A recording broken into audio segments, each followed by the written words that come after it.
214장입니다.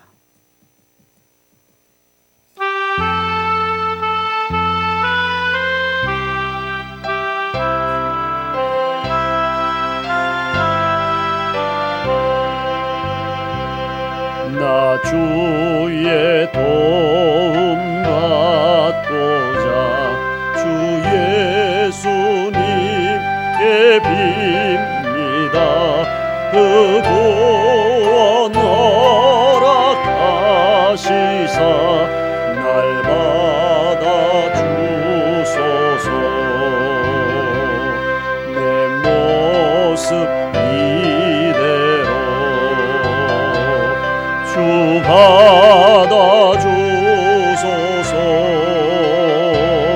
날 위해 돌아가신 주 날 받아주소서.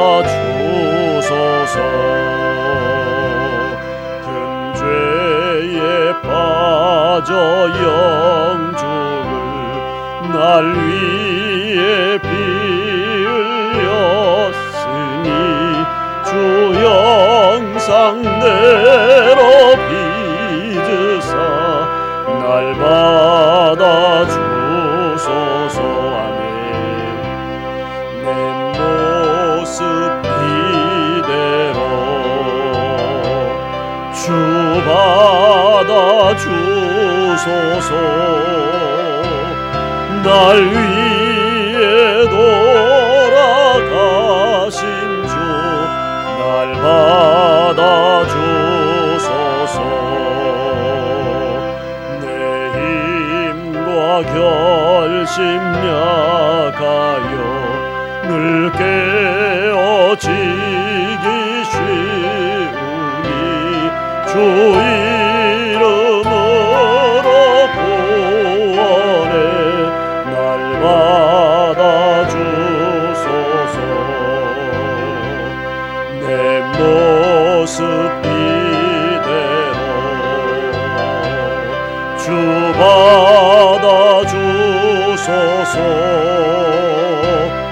날 위해 돌아가신 주 날 받아주소서. 내 주님 서신 발 앞에 나 꿇어 엎드렸으니 그 크신 역사 이루게 날 받아주소서. 내 모습 이대로 아멘. 주 받아주소서. 날 위해 돌아가신 주 날 받아주소서.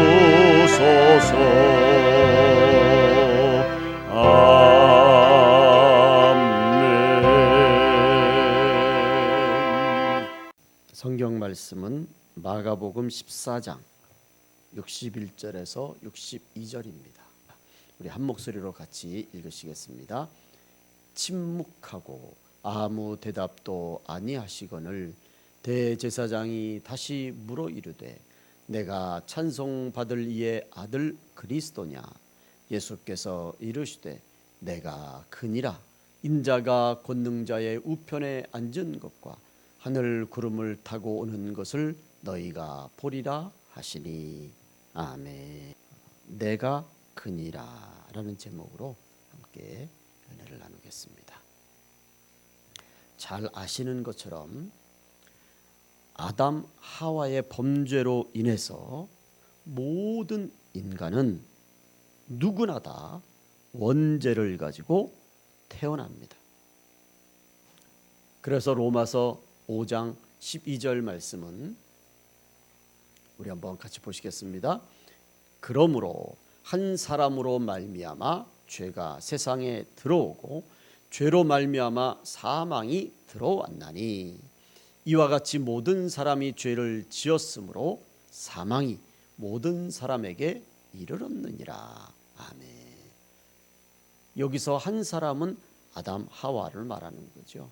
아담 하와의 죄는 아담 하와의 개인적인 죄일 뿐만 아니라 온 인류 그 후손까지를 대표하는 대표자로서의 죄를 말하는 거죠. 그래서 온 인류를 대표하는 아담 하와가 죄를 짐으로 인해서, 그래서 죄가 들어와서 죄의 결과로 사망이 오지 않습니까? 하나님과의 관계가 단절되고 영원히 살 수 있는 우리의 생명을 하나님께서 단축시켜 주셨단 말이죠. 뿐만 아니라 일하면서 먹을 것을 얻어야 되는 그런 이 물질과 우리의 먹거리와도 단절됐단 말이죠. 그래서 이 원죄로 말미암아 모든 인간은 죄의 쓴뿌리를 가지고 태어납니다. 죄의 쓴뿌리인 원죄로 인해서 자범죄를 짓는 인간들의 죄의 문제를 해결할 수 있는 방법은 오직 예수님만이 우리의 죄와 허물을 대신 지시고 십자가에서 대속죄물이 되시는 것인 줄로 믿습니다. 이 방법 외에는 이 죄의 문제를 해결할 수 있는 방법은 이 세상 어디에도 없습니다. 이 세상 누구도 이 죄의 문제를 해결할 수 없고 오직 우리 주님 예수 그리스도만이 이 죄의 문제를 해결할 수 있는 줄로 믿습니다. 예수님은 이 구원 사역을 이루시기 위해서 그 당시에 대제사장들과 장로들과 서기관들로 구성된, 요즘 말로 하면 대법원이라고 할 수 있죠, 산헤드린 공의회라고 하는 그런 법정에, 재판에 이제 주님이 서십니다. 물론 이 재판은 예수님을 죽이기로 다 계획해놓고 벌인 잘못된 법. 그래서 53절 말씀에 보시면 그들이 예수를 끌고 대제사장에게로 가니 대제사장들과 장로들과 서기관들이 다 모이더라. 아멘. 이미 예수님을 죽이기로 다 물밑 작업을 해놓고 지금 요식 작업으로 지금 예수님을 이 법정에 세운 거란 말이죠. 그런데 여기서 우리가 이 말씀에서 아주 중요하게 주목해서 보셔야 될 말씀이 있습니다. 이 말씀을 다시 한번 보시면 그들이 예수를 끌고 라고 하고 있습니다. 여러분, 저들이 예수님을 끌고 가는 거예요. 이 예수님을 끌고 가는 저들의 모습은 그야말로 저들의 교만함이 얼마나 크게 달했는지를 우리에게 단적으로 보여주시는 거예요. 자신들이 예수님을 마음대로 끌고 옴으로써 자신들의 권세가 하늘을 찌를 것처럼 생각하고 있다는 거죠. 봐라, 자칭 하나님의 아들이라는 자도 우리가 이렇게 마음만 먹으면 죄인처럼 끌고 올 수 있다. 그걸 지금 보여주는 거예요. 그야말로 교만함의 극치를 보여주는 거예요. 여러분, 우리가 이 말씀을 통해서 분명히 아셔야 될 것은 우리 예수님이 진짜로 죄가 있으셔서 끌려가신 것이 아니고 우리 예수님이 아무 힘없이 저들의 저 악한 손에 의해서 예수님께서 끌려가신 것은 우리를 사랑하셔서 우리의 모든 죄를 대속하시기 위해서 스스로 죄인의 자리에 서신 것인 줄로 믿습니다. 소크라테스라는 사람은 악법도 법이다라고 하는 유명한 말로 잘못된 법정에 섰습니다. 그러나 우리 예수님이 이 잘못된 법정에 서신 것은 그것은 우리를 위한 첫 번째도 사랑이요, 두 번째도 사랑이요, 세 번째도 사랑 때문인 줄로 믿습니다. 예수님은 우리를 사랑하셔서 우리 죄를 대속하시기 위해서 우리를 하나님과 다시 연결시켜 주시고 우리를 천국 백성 삼아 주시고 우리를 구원의 자녀 삼아 주시기 위해서 이 잘못된 법정에 예수님께서 끌려가신 것인 줄로 믿습니다. 그래서 우리는 이 모습을 통해서 꼭 기억하시기 바랍니다. 예수님은 우리가 자녀 문제로 힘들어하는 그 자리까지도 함께 하시는 사랑의 주님이신 줄로 믿습니다. 예수님은 우리가 물질 문제나 육신의 질병으로 힘들어할 때 그때 저 멀찍이 서 계시는 분이 아니라 우리의 그 힘들어하고 괴로워하는 그 자리에 함께 하시는 사랑의 주님이신 줄로 믿습니다. 예수님은 우리가 코로나로 인해서 직장이나 사업의 스트레스로 인해서 힘들어하는 그 자리에서 멀찍이 계신 분이 아니라 우리와 함께 고민하시고 우리와 함께 걱정하시고 우리와 함께 염려하시며 우리의 모든 것을 대신 지시는 사랑의 주님이신 줄로 믿습니다. 그런데 이 사랑의 예수님이 우리 죄를 대속하시기 위해서 불의한 재판에 끌려가십니다. 그렇게 끌려가실 때 오늘 그 예수님 곁에 있던 베드로는 예수님이 끌려가시는 모습을 멀찍이서 지켜보기만 한다, 그렇게 말씀합니다. 54절, 베드로가 예수를 멀찍이 따라 대제사장의 집들 안까지 들어가서 아랫사람들과 함께 앉아 불을 쬐더라. 아멘. 여러분, 이 말씀에서 우리가 또 주목해야 될 말씀은 멀찍이라고 하는 거예요. 베드로가 예수님을 따라가긴 따라가는데 어떻게 따라가요? 멀찍이 따라가요. 예수님 곁에서 왜 예수님을 잡아가느냐? 그렇게 아니면 왜 예수님을 이 법정에 세웠느냐? 그렇게 예수님을 위해서 변호하기 위해서 예수님 곁에 바짝 붙어서 그래서 가는 것이 아니라 혹시나 나도 잡혀서 이 법정에 설까? 그래서 두려운 마음으로 무서운 마음으로 멀찍이 그렇게 떨어져 있다는 것을 우리는 압니다. 베드로의 이 모습은 얼마 전까지만 해도 자신만만하게 큰 소리치던 모습과는 전혀 다른 모습이지 않습니까? 29절 말씀에 보시면 베드로가 여짜오되 다 버릴지라도 나는 뭐라고요? 그리하지 않겠습니다. 너희 중에 누가 나를 3번 부인할 것이다. 무슨 말씀입니까, 예수님? 모든 사람들이 다 예수님을 버리고 도망가도 저는 절대로 그러지 않겠습니다. 큰 소리 뻥뻥 치지 않았습니다. 그런데 오늘 그 큰 소리 치던 베드로의 모습은 도대체 어디 갔느냐 말이죠. 물론 우리가 이렇게 얘기할 수 있습니다. 다른 제자들에 보면 다른 제자들은 아예 뭐예요? 코빼기도 안 보여요. 지금 아예 그냥 걸음만 나서려라 하고 멀리 도망쳐 버렸습니다. 그것에 비하면 그래도 베드로는 그래도 멀찍이라도 예수님 따라가니까 그래도 좀 낫다고 좀 그럴 수도 있겠죠. 그렇지만 자신의 말에 책임을 지지 못하는 이 비겁하고 비굴한 베드로의 모습은 베드로의 일생에 평생 지울 수 없는 오점이 된 줄로 믿습니다. 여러분 72절을 보십시오. 닭이 곧 2번째 울더라.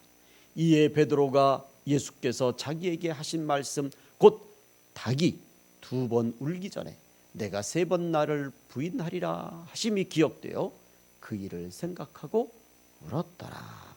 아멘. 베드로가 예수님을 3번 부인했던 이 부인은 이때 당시에 흘린 눈물로 그냥 없어진 게 아니잖아요. 베드로의 일생에 치울 수 없는 그 비겁함으로 씻을 수 없는 그 죄송함으로 평생 남지 않습니다. 베드로도 이렇게 될 줄 누가 알아? 물론 나중에 베드로가 성령 충만한 은혜를 받고 예수님을 위해서 십자가에 거꾸로 매달려 순교당하는 그런 믿음의 모습을 보였지만, 그렇지만 한편에 그런 모습이지만 또 한편으로는 이런 모습도 평생 따라간단 말이죠. 그래서 저는 여러분 꼭 부탁드립니다. 어떤 문제로든 우리가 인생을 살아가는 데 있어서 어떤 문제가 생겨서 그 문제가 나를 어떻게 괴롭히든 간에 절대로 그런 문제로 인해서 주님과 멀찍이 떨어지지 않는 우리 가나안의 성도님들이 되시기를 주님의 이름으로 축원드립니다. 그 어떤 문제, 그 물질 문제든 그것이 건강의 문제든 그것이 어떤 자녀의 문제든 내 개인적인 어떤 문제든 어떤 문제가 생길지라도 절대로 베드로처럼 멀찍이 주님 곁에서 멀찍이 믿음 곁에서 멀찍이 하나님의 은혜 곁에서 멀찍이 떨어지지 않는 그런 우리가 되어야 될 줄로 믿습니다. 베드로처럼 멀찍이 따라가는 것이 아니라 오히려 어렵고 힘들수록 예수님 앞으로 알곡처럼 예수님 앞으로 한 걸음 더 가까이 나오는 그런 우리 가나안의 성도님들이 되시기를 주님의 이름으로 축원을 드립니다. 알곡이 키질을 하면 안으로 들어오는 것 우리가 너무도 잘 알고 계시지 않습니까? 어려움이 오면 올수록 힘든 일이 생기면 생길수록 주님 앞에 나와 무릎 꿇고 기도하고 주님의 이름을 부르며 간구하는 우리 하나님의 자녀들이 되어주시기를 주님의 이름으로 축원을 드립니다. 예수님이 아무런 죄가 없으심에도 불구하고 오직 우리를 사랑하심으로 이 말도 안 되는 재판에 서 계시다고 하는 것을 55절부터 59절 말씀이 우리에게 분명하게 가르쳐 줍니다. 대제사장들과 온 공회가 예수를 죽이려고 그를 칠 증거를 찾되 뭐라고요? 얻지 못하니 이는 예수를 쳐서 거짓 증언하는 자가 많으나 그 증언이 서로 일치하지 못함이라. 어떤 사람이 일어나 예수를 쳐서 거짓 증언하여 이르되 우리가 그의 말을 들으니 손으로 지은 이 성전을 내가 헐고 손으로 짓지 아니한 다른 성전을 사흘 동안에 지으리라 하더라 하되 그 증언도 서로 일치하지 않더라. 아멘. 사람이 많이 모였으면 뭐합니까? 지들끼리도 입이 안 맞아요. 지들끼리도 하는 말이 서로 틀려요. 이 산헤드린 공회라고 하는 것은 말씀드린 것처럼 요즘 말로 하면 대법정이에요. 대법원 판결이란 말이죠. 그런 막중한 곳에서 증언이라고 나와서 한다는 사람들이 다 이 사람이면 이 사람, 저 사람이면 저 사람 다 말이 다르단 말이에요. 그러니 이 재판이 얼마나 잘못되고 거짓된 재판인지 우리가 알 수 있지 않습니까? 여러분, 다시 한번 우리는 이 말씀을 통해서 기억해야 합니다. 우리 주님은 죄가 없으시지만 오직 우리를 사랑하셔서 우리 죄를 대속하기 위해서 이 말도 안 되는 거짓 재판정에 서신 줄로 믿습니다. 우리가 잘 알고 있는 것처럼 일반적으로 재판이 열리면 원고 측에서 나와서 피고의 죄를 막 피고의 죄를 막 나열하죠. 그러면 이제 피고 측에서 나와서 피고를 변호하는 변호사가 피고를 위해서 변호를 해요. 그런데 오늘 예수님의 이 재판에는 수많은 사람들이 거짓 증거를 쏟아내고 있는데 우리 예수님을 위해서 변호해 주는 사람은 단 한 사람도 없다는 거예요. 베드로 보세요. 베드로는 멀리서 수수방관하고 있습니다. 자신이 들킬세라 예수님은 모른다고 부인하고 있어요. 그리고 나머지 다른 제자들은 어디 있습니까? 곱배기도 안 보이고 도망쳐 버렸어요. 그리고 지금까지 예수님을 따라다니면서 예수님에게 받은 많은 그 사랑, 그런 사람들이 다 어디 갔냔 말이죠. 수많은 사람들이 예수님을 따라다녔는데 이 재판에서 예수님 곁에 있는 사람은 한 사람도 없는 거예요. 오롯이 오직 우리 예수님 홀로 이 모든 것을 묵묵히 감당하고 감내하고 계시다는 것을 우리가 알 수가 있습니다. 그래서 60절 말씀에 대제사장이 가운데 일어서서 예수에게 물어 이르되 너는 아무 대답도 없느냐? 이 사람들이 너를 치는 증거가 어떠하냐 하되 침묵하고 아무 대답도 아니하시거늘. 아멘. 지금 예수님에게 묻는 거예요. 그러면 옆에서 누군가가 예수님을 위해서 변호해야 되는데 변호할 사람이 아무도 없으니까 예수님에게 묻는 거예요. 여러분, 저들의 이 말도 안 되는 작태를 묵묵히 침묵하시면서 바라보시는 예수님의 모습은 그야말로 변호해 주는 사람 한 사람도 없는 외롭고 쓸쓸한 모습임이 분명합니다. 그렇지만 우리가 한편으로는 그렇게 외롭고 쓸쓸한 예수님 주위에서 예수님을 위해 변호해 주는 사람이 한 사람도 없는 그런 외롭고 쓸쓸한 모습이지만, 그러나 한편으로는 자신의 사명을 감당하시기 위해서 한치의 흔들림 없는 구세주 메시아로서의 완전한 모습을 보여주시는 우리의 구세주이신 주님이신 줄로 믿습니다. 이 길은, 이 사명은 오직 예수님만이 감당하시는 거니까 누구도 이 사명을 감당할 사람이 없이 오직 우리 예수님만이 감당하시는 사명이기에 예수님은 이 사명 앞에서 두려워하거나 무서워하거나 초조해하거나 불안해하지 않으시고 담대하게 당당하게 자신의 구세주로서의 우리의 죄를 대속하시는 대속물로서의 사역이기를 지금 가고 계시는 그런 믿음의 주님이신 줄로 믿습니다. 예수님의 이 모습을 요한복음 3장 16절 이하에 우리에게 말씀하십니다. 하나님이 세상을 이처럼 사랑하사 독생자를 주셨으니 이는 그를 믿는 자마다 멸망하지 않고 영생을 얻게 하려 하심이라. 하나님이 그 아들을 세상에 보내신 것은 세상을 심판하려 하심이 아니요 그로 말미암아 세상이 구원을 받게 하려 하심이라. 아멘. 예수님께서 우리를 구원하시기 위해서, 이 세상을 구원하시기 위해서 그 누구도 할 수 없는 오직 예수님만이 하실 수 있는 이 대속의 길로 예수님께서 담대하게 가시는 자신의 사명 앞에서 한치의 흔들림도 없으신 예수님처럼 우리도 신앙생활 하시면서 하나님의 자녀다운 모습, 하나님의 자녀로서의 믿음의 모습, 천국 백성으로서 구세주로서 구원받은 하나님의 자녀로서의 이 모습을 우리는 세상 가운데서 분명하게 보여줄 수 있는 그런 우리 가나안의 성도님들이 되시기를 주님의 이름으로 축원을 드립니다. 예수님의 이 하늘보다 더 높으시고 바다보다 더 깊으신 사랑으로서 우리는 이 무더위와 코로나의 어려움을 이겨나가시기를 다시 한번 주님의 이름으로 축원을 드립니다. 로마서 12장 21절 말씀을 보시면 우리 다 같이 읽겠습니다. 악에게 지지 말고 선으로 악을 이기라. 아멘.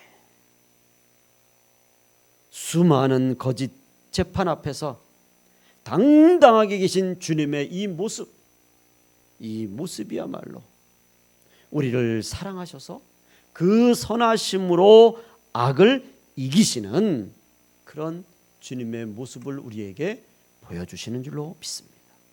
그래서 우리도 악에게 지지 말고 선으로 악을 이기는 그런 믿음 생활하는 우리 가나안의 성도님들이 되어주시기를 주님의 이름으로 다시 한번 부탁을 드립니다.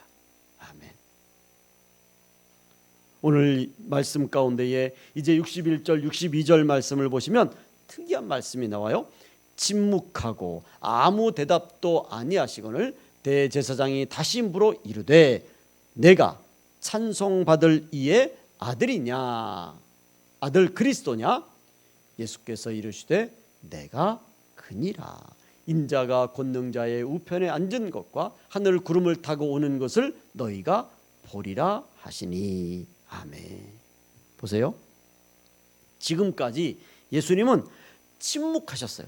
그 거짓 증거들이 그냥 서로 맞지도 않는 내용들을 막 또 난리 쌩 그냥 그런 모습들을 다 보시면서 예수님은 침묵하십니다. 그런데 예수님께서 침묵하시지 않고 그 무거운 입을, 그 닫은 입을 여신 게 있어요. 그것이 바로 대제사장의 물음입니다. 내가 찬송받을 이의 아들 그리스도냐? 내가 구세주냐? 내가 메시아냐? 이 물음에 대해서 예수님은 굳게 닫고 계셨던, 침묵하셨던 그 입을 여셔서 당당하게, 단호하게, 그래, 맞다, 내가 그리스도다, 자신이 메시아요 구세주이심을 말씀하고 계신 거예요. 여러분, 오늘 예수님께서 자신이 메시아고 구세주이시라고 하는 것을 세 가지로 분명하게 말씀하십니다. 그 첫째가 58절이에요. 손으로 지은 이 성전을 내가 헐고 손으로 짓지 아니한 다른 성전을 사흘 동안에 지으리라 하더라. 아멘. 여기서 손으로 지은 이 성전은 예루살렘 성전을 말하는 거죠. 근데 그것을 헐고 손으로 짓지 아니한 다른 성전, 그것을 사흘 동안에 짓겠다. 여러분, 사흘 동안에 예루살렘 같은 그 큰 건축물을 어떻게 짓겠습니까? 이것은 성전된 예수님의 육체를 가리키는 거죠. 예수님께서 십자가에서 죽으시고 사흘 만에 부활하실 것을 지금 예고하신 거란 말이에요. 그러니까 처음엔 이 말을 제자들도 알지 못했어요. 깨닫지 못했어요. 그런데 나중에 예수님께서 부활하시고 난 이후에 그때 그 말씀이 그 뜻이구나, 그걸 깨달은 거죠. 예수님이 부활하심으로 내가 구세주다라고 하는 것을 이제 주님이 밝히신 거예요. 두 번째가 61절 말씀입니다. 내가 찬송받을 이의 아들 그리스도냐? 예수께서 이르시되 내가 그니라. 찬송받을 이의 아들 그리스도냐? 네가 정말 구세주냐? 하나님이 보내신 메시아냐? 예수님 설명할 거 없고 이렇게 저렇게 미사여구 붙이지도 않고 예수님 뭐라 그래요? 내가 그니라. 내가 구세주다. 내가 메시아다. 왜 내가 메시아인지, 왜 내가 구세주인지 그런 설명을 예수님은 일체 하지 않으셨습니다. 예수님은 자신이 구세주이시며 구세주의 자격으로 인류의 죄를 대속하실 대속제물로 이 법정에 서신 것을 분명하고 단호하게 밝히고 계십니다. 그리고 세 번째가 62절 말씀이죠. 인자가 권능자의 우편에 앉은 것과 하늘 구름을 타고 오는 것을 너희가 보리라. 아멘. 여러분, 예수님께서 부활하시고 승천하셔서 하늘 보좌 우편에 앉으셔서, 그리고 이제 다시 또 오실 재림하실 재림주라고 하는 것을 예수님께서 분명히 밝히십니다. 지금까지 침묵하셨다고 그랬어요. 지금까지 수많은 거짓 증거 앞에서도 잠잠하셨어요. 그런데 예수님께서 자신의 메시아로서의 이 정체성을 이야기하는 데는 분명하고 단호하게 그렇게 예수님이 밝히십니다. 우리가 꼭 기억하셔야 될 것은 예수님은 이 대답을 하심으로 인해서 죄를 이제 뒤집어 쓰시죠. 그 죄가 뭐죠? 신성모독죄라는 거예요. 예수님에게 죄목을 붙일 게 없으니까 신성모독죄라고 하는 죄목을 붙여서 사형 판결을 내려버려요. 그래서 63절 이하에 보시면 대제사장이 자기 옷을 찢으며 이르되 우리가 어찌 더 증인을 요구하리요? 그 신성모독하는 말을 너희가 들었도다. 너희는 어떻게 생각하느냐 하니 그들이 다 예수를 사형에 해당한 자로 정죄하고 어떤 사람은 그에게 침을 뱉으며 그의 얼굴을 가리고 주먹으로 치며 이르되 선지자 노릇을 하라 하고 하인들은 손바닥으로 치더라. 아멘. 여러분, 예수님께서 내가 그니라, 내가 메시아라, 내가 구세주라, 이게 무슨 신성모독죄예요? 예수님이 메시아시니까 메시아라고 밝히는데 그걸 신성모독죄로 뒤집어 씌운단 말이죠. 분명한 것은 진짜 신성모독죄는 예수님이 구세주이심을 알아보지 못하고 예수님을 자신들 마음대로 재판하고 모욕하고 사형을 결정하는 저들이 신성모독죄를 저지르는 사람들인 줄로 믿습니다. 더 분명한 것은 지금 이 시대에도 우리가 살고 있는 우리의 이 삶의 주위에도 예수님을 구세주로 믿지 못하고, 아니 믿지 못하는 것을 넘어서서 예수님에 대해서 모욕하고 교회를 공격하고 교회를 무너뜨리기 위한 수많은 이 신성 모독죄를 짓는 사람들이 얼마나 많은지 모른다는 거예요. 수많은 음모를 통해서 교회를 공격하고 핍박하고 예수 믿는 사람들을 공격하는 이 신성 모독죄를 짓는 사람들이 지금도 있다고 하는 거죠. 여러분, 이제 저들이 분명히 알아야 될 말씀이 있습니다. 요한복음 3장 18절입니다. 우리 다 같이 읽겠습니다. 그를 믿는 자는 심판을 받지 아니하는 것이요 믿지 아니하는 자는 하나님의 독생자의 이름을 믿지 아니하므로 벌써 심판을 받은 것이니라. 아멘. 중요한 말씀이면서 무서운 말씀입니다. 믿지 않는 자들은 이미 뭐예요? 심판을 받은 거예요. 이미 심판을 받고 그 쌓은 죄들을 하나씩 하나씩 차곡차곡 지금 쌓고 있는 거예요. 주님 다시 오실 그날에 그들이 지은 죄의 모든 것들이 다 드러나서 그 심판의 대가를 치른다는 거죠. 이제 결론을 맺겠습니다. 하나님의 자녀들이 세상에서 하나님의 영광을 나타내는 방법 중에 하나가 있습니다. 다른 방법보다 더 하나님의 영광을 잘 나타내는 방법인데, 그것은 하나님의 자녀들이 언제 어디서든지 누구 앞에서든지 나는 하나님의 자녀입니다. 나는 교회 다니는 사람입니다. 나는 교회에 직분이 계시면 나는 교회 권사입니다. 나는 교회 장로입니다. 나는 교회 집사입니다. 이렇게 내가 하나님의 백성, 하나님에게 속한 나의 믿음의 신앙의 정체성을 분명히 밝히는 것, 나는 예수 믿는 사람입니다 라고 하는 것을 밝히는 거예요.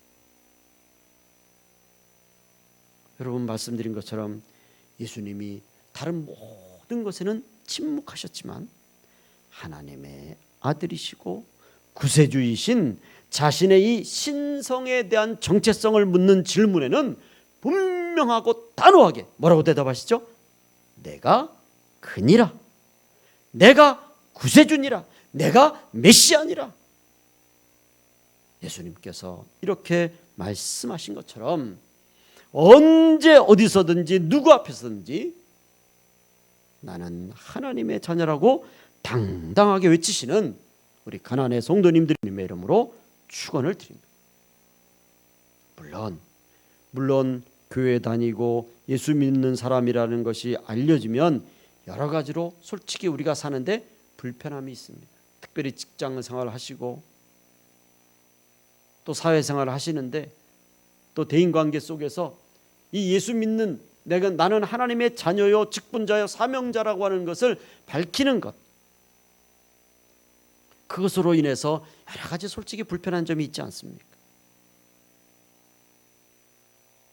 그래서 신앙생활하는 것이 결코 그렇게 쉽게 만만치 않아요. 물론 그럼에도 불구하고 그저 아무런 갈등 없이 그냥 신앙생활하는 뭐 그런 방법도 있지만, 정말 내가 하나님의 자녀라고 밝히고 하나님의 자녀로서의 삶을 살아가려면 참 힘들어요. 쉽지 않아요. 그렇지만 우리는 오늘 하나님의 말씀인 마태복음 10장 32절 33절 말씀을 기억하시고 이 모든 어려움을 이겨내는 하나님의 자녀들이 되어야 될 줄로 믿습니다.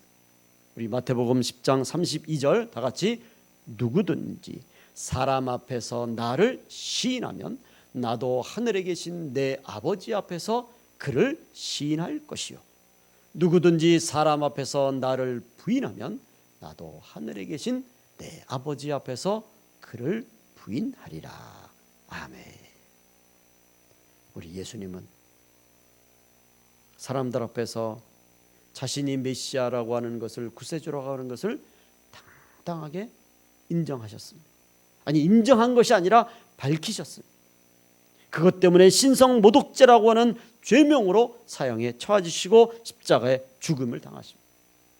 어쩌면 우리도 예수 믿는 것 때문에 지금 이 코로나 속에서 많은 어려움 속에 있을 수 있어요. 그렇지만 우리가 사람 앞에서 주님을 시인하면 우리 주님도 아버지 앞에서 우리를 시인할 것이고, 우리가 사람들 앞에서 주님을 부인하면, 내가 하나님의 자녀됨에 대해서 부인하면 그 또한 우리도 부인당한다고 하는 것을 우리는 분명히 믿습니다. 오늘 이 말씀을 기억하시고 이 7월 한 달, 또 이 후반기 동안 나는 하나님의 자녀다, 당당하게 담대하게 믿음으로 나아가시는 우리 모든 가난의 성도님들이 되어주시기를 주님의 이름으로 축원을 드립니다. 하나님 아버지, 우리는 하나님의 자녀들입니다. 구원받은 천국 백성들입니다. 하늘의 시민권을 가진 천국 시민들입니다. 이제 주님 오실 그날에 부활의 몸으로 영생을 누릴 하나님의 택한 거룩한 자녀들인 줄로 믿습니다. 이 은혜를 주시기 위해서 우리 주님께서 잘못된 거짓된 재판장에 서셨습니다. 우리를 사랑하셔서 그 모든 수치를 다 받아내시고 십자가의 구속의 대속 제물 되어 주신 것 감사를 드립니다. 오늘 우리가 이 세상을 살아가면서 언제 어디서 누구 앞에 서든지 나는 하나님의 자녀다, 당당하게 밝히고 하나님의 자녀답게 살아가는 우리 모두가 될 줄로 믿사옵니다. 예수님의 이름으로 기도 올리옵나이다. 아멘. 이제는 우리 주 예수 그리스도의 은혜와 하나님 아버지의 무한하신 사랑하심과 성령님의 충만 역사하시는 은혜가 내가 그리스도요, 내가 구세주요, 메시아라고 단호하게 밝히신 예수님처럼 이 한 주간도 나는 하나님의 자녀임을, 또 하나님의 자녀답게 당당하게 살아나가는 우리 가난의 모든 성도들과 또한 우리 전사님 가정과 그 자녀들 위에, 또 우리 가나안 교회 위에 이제로부터 영원토록 함께 계실지어다.